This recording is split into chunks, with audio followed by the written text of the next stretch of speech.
Pain killer, सेडेशंस और वो सब हैं अभी उनके उस पे। ये सबके लिए एक घातक विषय है।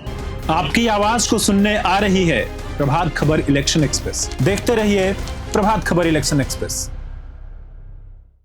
दिल्ली की सियासत में मंगलवार यानी 20 अगस्त बीते दिन उस समय बड़ा हादसा हुआ जब दिल्ली की मुख्यमंत्री रेखा गुप्ता जन सुनवाई कर रही थी।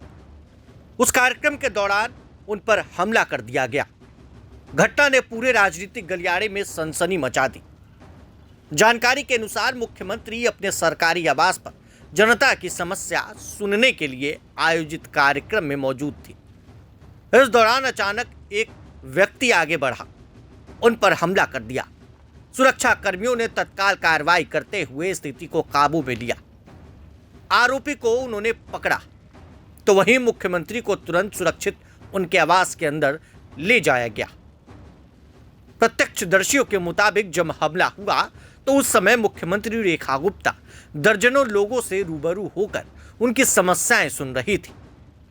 अचानक हुई इस घटना से वहां मौजूद लोगों में अफरा तफरी मच गई। हालांकि सुरक्षा कर्मियों की तत्परता के चलते बड़ा हादसा टल गया।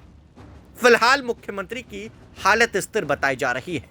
डॉक्टरों की एक टीम लगातार उनकी सेहत पर नजर बनाए हुए है। जैसे ही मुख्यमंत्री को उनके आवास पर लाया गया, वैसे ही हजारों की संख्या में कार्यकर्ता उनके आवास के बाहर इकट्ठा हुए। कई कार्यकर्ताओं ने उनसे मुलाकात की। एक महिला कार्यकर्ता उनसे मिलने के लिए पहुंची थी, जिन्होंने उनके तबीयत को लेकर बड़ा अपडेट कैमरे पर साझा किया है। जरा सुनिए कि कैसी है सीएम रेखा गुप्ता की तबीयत।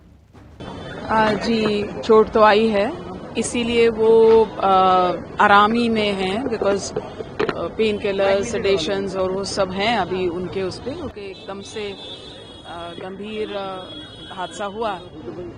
पर मैं समझती हूँ कि अगर उनके परिवार से बातचीत हुई उनसे, तो अपनी स्पिरिट्स में, अपने जोश उत्साह में उनमें किसी प्रकार की कोई कमी नहीं है। और मैं समझती हूँ कि इस तरह का हादसा, जिस तरह से एक लोकतांत्रिक प्रक्रिया को लेकर के वो चल रही हैं कि जनता में जाकर के सुनवाई करती हैं और हजारों हजार लोग उनकी जन सुनवाई से अपनी शिकायतों का निवारण भी पाते हैं, ये एक प्रकार से प्रहार करने की कोशिश हुई है इस तरह की प्रक्रिया के ऊपर। क्योंकि मैं समझती हूँ कि इससे पूर्व हमने दिल्ली में देखा नहीं था कभी कि मुख्यमंत्री दिल्ली में रहते हुए हर हफ्ते तो एक दिन का है, उसके अलावा भी वो मिलते हैं। तो इस तरह की जो लोकतांत्रिक प्रक्रिया उन्होंने अपनाई और जिसके चलते इतनी लोकप्रिय हैं वो, क्योंकि हाथ के हाथ यहाँ पर उस जन सुनवाई में बहुत सी शिकायतों का निवारण होता है, तो शायद एक कोशिश की गई है यही इस जानलेवा हमले के माध्यम से कि सभी उनसे हतोत्साहित किया जाए।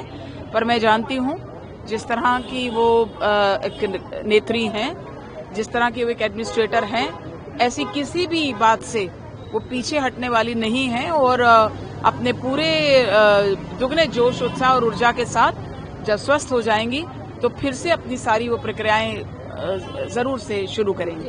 क्या कहेंगी उन आरोपों पर जो आम आदमी पार्टी एक तरीके से तंज कर रहा है और अलग अलग तरह से सवाल उठा रहे हैं इस हमले को लेकर? देखिए, मुझे लगता है कि इस तरह के हमले की निंदा प्रत्येक व्यक्ति को करनी चाहिए, किसी भी पार्टी से हो, किसी भी धर्म से हो, किसी भी जाति से हो। क्योंकि इस तरह का अटैक किसी ऐसे मुख्यमंत्री के लिए जो जनता की सेवा में दिन रात लगा रहता है, उसके ऊपर अगर होता है तो ये सबके लिए एक घातक विषय है। तो इसलिए, पर मेरे को ऐसा लगता है मैं आम आदमी पार्टी से उम्मीद भी कुछ और नहीं कर सकती, क्योंकि उन्होंने कभी भी सार्थक विपक्ष की भूमिका अभी तक जितनी देर में वो विपक्ष में आए हैं कभी नहीं निभाई। और ऐसे में उनसे कुछ उम्मीद करना बहुत जो है, मुझे लगता है कि इस समय उनसे ज्यादा उम्मीद करना होगा। पर मैं ये भी कहती हूँ कि पूरी जांच निष्पक्ष तरीके से जब होगी, पूरी इन्वेस्टिगेशन जब होगी, तो जरूर कुछ तथ्य ऐसे सामने आने वाले हैं जिनसे कुछ न कुछ, कोई न कोई साजिश, मुझे लगता है इस पूरे कांड के पीछे जिस तरह से किया गया, एक साधारण आम तरह का किसी एक व्यक्ति के मैं पर्सनली ये बात मानती हूँ कि एग्रेशन का विषय नहीं हो सकता है। जरूर इसके पीछे कोई ना कोई मंशा, कोई ना कोई ताकत है। Thank you so much. ये आम आदमी पार्टी के जो विधायक हैं वो इस तरीके से बोल रहे हैं कि सीएम के द्वारा खुद करवाया गया है, क्या कहेंगे? देखिए, वो आम आदमी पार्टी हमेशा से नौटंकी ड्रामा की पार्टी रही है। हाँ, ये बात ठीक है कि क्योंकि उन्होंने अपने समय में इस प्रकार का कांड करवाया था और फिर उसका लाभ लेने की कोशिश की थी, इसलिए वो ऐसी बातें इस समय जो है कर रहे हैं। पर मैं ये समझती हूँ कि एक लोकतंत्र के लिए, कोई भी पार्टी के नेता के लिए और ऐसे रिप्रेजेंटेटिव के लिए जो जनता के हित के लिए इस प्रकार जनता के बीच में उतरकर लगातार उनकी बातों को सुनकर उनके निवारण करने का प्रयास करता है, ये उस हर प्रयास को हतोत्साहित करने के लिए आम आदमी पार्टी ऐसे बयान दे रही है। लेकिन मैं आप सबको यही कहना चाहती हूँ कि हमारी नेत्री, हमारी मुख्यमंत्री अपनी किसी भी उत्साह में, अपने किसी भी स्पिरिट में कहीं कम नहीं है और पूरे दुगने उत्साह जोश के साथ जब वो स्वस्थ होंगी तो अपना कार्यभार फिर से शुरू करेंगे। मैम, यहाँ पर हम लोग बहुत लोग से बात कर रहे थे, बहुत घंटों से लोग इंतजार